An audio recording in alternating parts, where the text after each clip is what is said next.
dan setiap cambukan tongkat perempuan itu di punggungnya terasa bagaikan belayan lembut seorang kekasih. Seorang perempuan dan tawanan barunya berjalan dari oase ke oase lain, berhenti di tiap perkemahan yang mereka lewati. Majnun akan duduk di tanah dan melantunkan puisi-puisi cintanya. Semuanya dipersembahkan untuk Laila. Ia memukuli wajahnya dengan tangannya, atau menari-nari berputar-putar seperti seekor beruang mabuk. Sementara sang perempuan memukulinya dengan tongkat.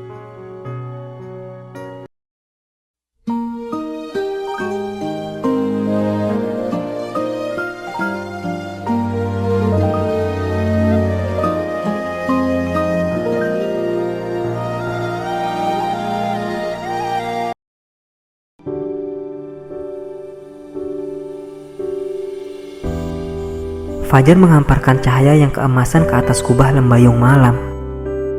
Sementara matahari, setelah terbangun dari tidurnya, mengecat cakrawala dengan warna merah mawar. Namun Majnun, yang letih oleh penderitaan dan pedihnya perpisahan, lebih menyerupai bunga di musim gugur.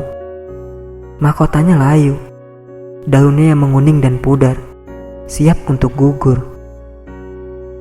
Ketika matahari mencapai puncak untuk memanggang tubuhnya, kepedihan Majnun segera berkurang setelah ia menemukan sebuah oase yang dinaungi oleh pohon-pohon palem, dengan aliran air yang menyegarkan di mana ia bisa beristirahat untuk sejenak.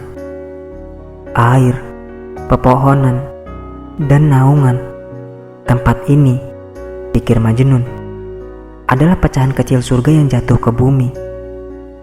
Majnun minum dari sungai yang sejuk dan jernih itu hingga dahaganya terpuaskan.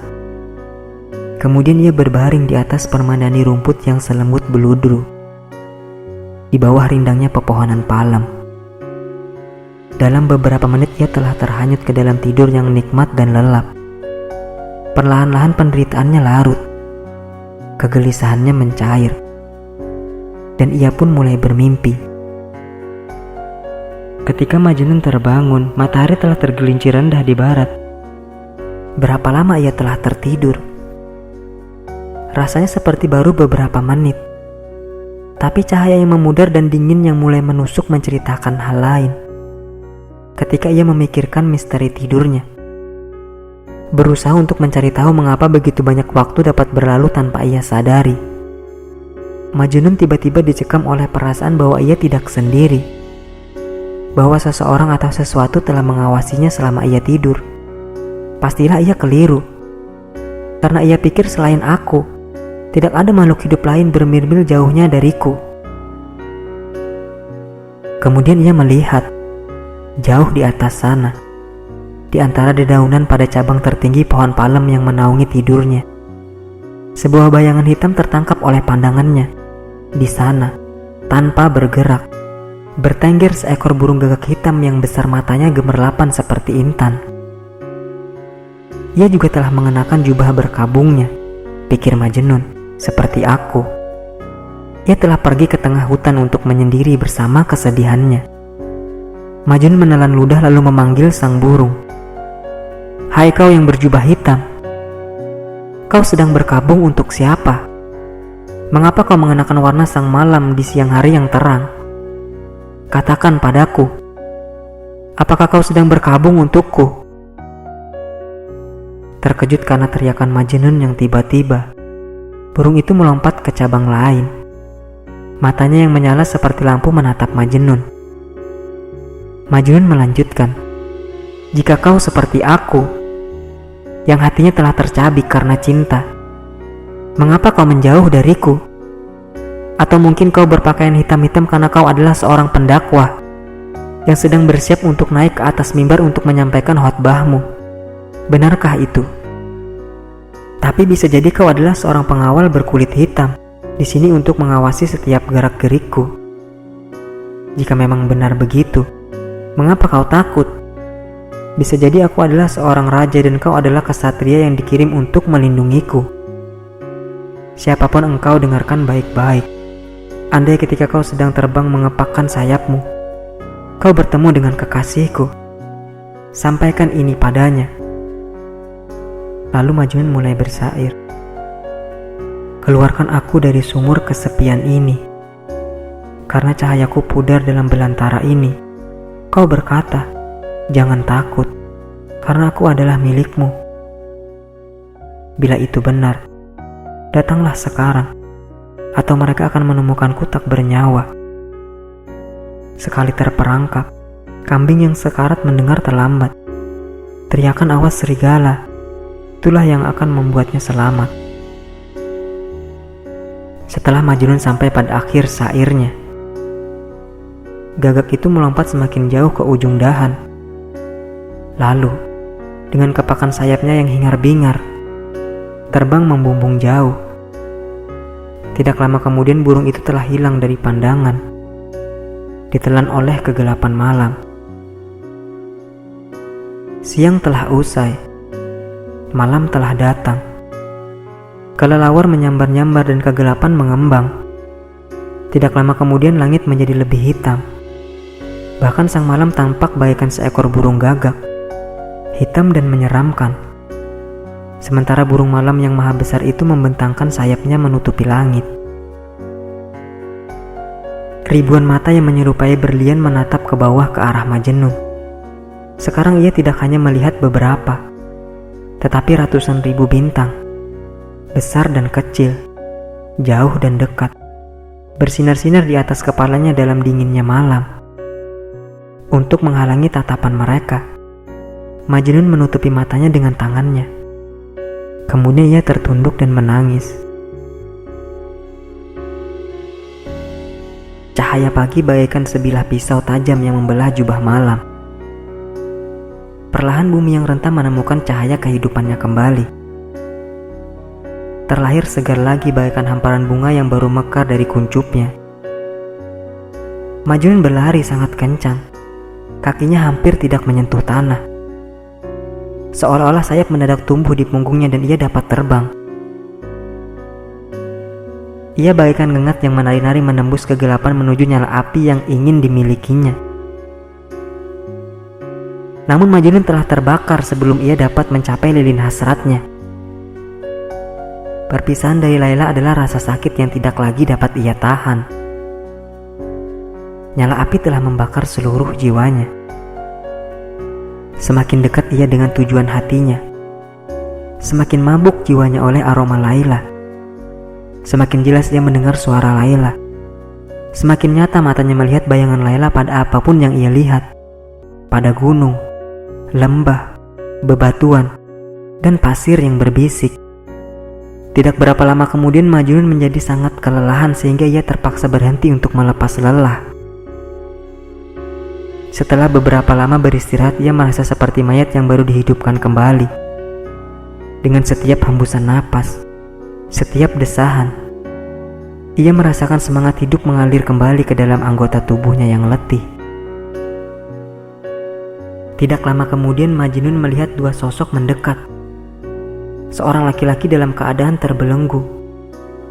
Tubuhnya yang kurus kering hanya dibalut kain buruk, sementara rambutnya terjuntai panjang ke bawah. Ia sedang diseret oleh seorang perempuan. Tawanan yang malang itu pastilah benar-benar orang tidak waras. Sesekali perempuan itu menyentak rantainya dan memukulinya dengan tongkat.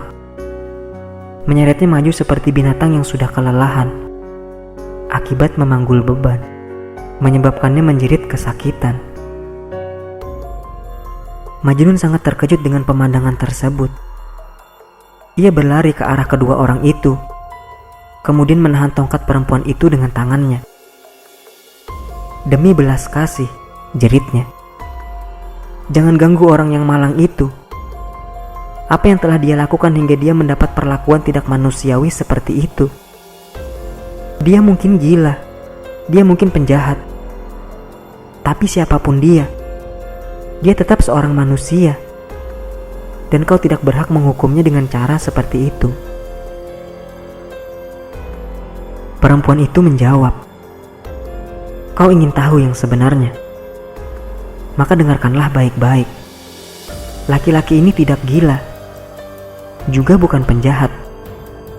Aku adalah janda tua yang malang dan dia adalah seorang Darwis, si gila Tuhan. Dan kami berdua menderita kesulitan hidup yang sangat berat. Kami bersedia untuk melakukan apapun asal dapat menghasilkan uang yang cukup untuk menyediakan roti di meja makan kami. Karena itu aku mempertontonkannya di dalam belenggu rantai. Dengan begitu, semua orang akan menyangka dia gila.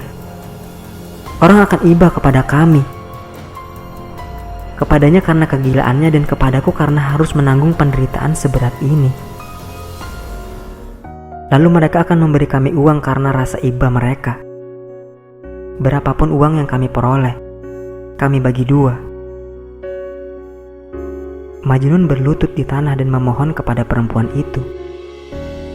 Demi kasih sayang Tuhan, lepaskan rantai dari tangan dan kaki lelaki malang ini. Lalu pasangkan kepadaku, karena akulah yang seharusnya dirantai, bukan dia. Kau lihat, aku benar-benar gila. Aku adalah si sial malang yang pikirannya telah dibinasakan oleh cinta. Ikat aku dan bawalah aku bersamamu. Pertontonkan aku dalam belenggu rantai, bukan dia.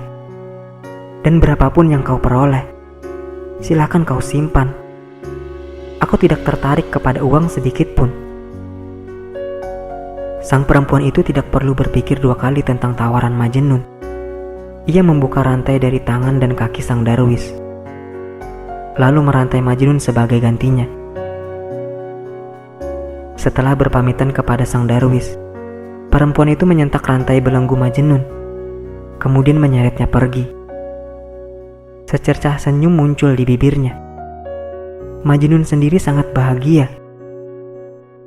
Dan setiap cambukan tongkat perempuan itu di punggungnya terasa bagaikan belayan lembut seorang kekasih. Seorang perempuan dan tawanan barunya berjalan dari oase ke oase lain, berhenti di tiap perkemahan yang mereka lewati. Majnun akan duduk di tanah dan melantunkan puisi-puisi cintanya. Semuanya dipersembahkan untuk Laila. Ia memukuli wajahnya dengan tangannya, atau menari-nari berputar-putar seperti seekor beruang mabuk. Sementara sang perempuan memukulinya dengan tongkat. Di salah satu oase, di tepi sebuah sungai, Majnun melihat sebuah tenda yang sudah tidak asing lagi baginya. Setelah sampai di dekat tenda itu, betapa terkejutnya ia. Itu adalah tenda Laila.